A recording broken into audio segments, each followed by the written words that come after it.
huyu na yeye yupo kikaangoni. Yaani huyu kinachokuja kumkuta na yeye asubirie. Kashazoea kutukana sana. Hivi wanakosaga mada za kuzungumza mpaka wazungumzie serikali?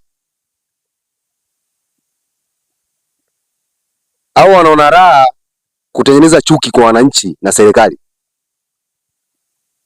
Sasa safari hii watajua hawajui. Hakuna Recho, hakuna Nuruvazi, hakuna Mange Kimambi. Yaani safari hii watajua hawajui. Sasa wewe ambao unaendelea kulishwa matango pori, ikiwa umekaa hapo mfukoni mwako huna hata shilingi 2000 ya kula, baada ufikirie unapataje kazi ya kufanya, ufikirie unatokaje hapo kujikwamua na huo maskini wako, uendelee kuhamasishwa kupoteza muda wako kwenda kuandamana, ikiwa tayari serikali ishakwambia. Utakuwa ni mpumbavu sana.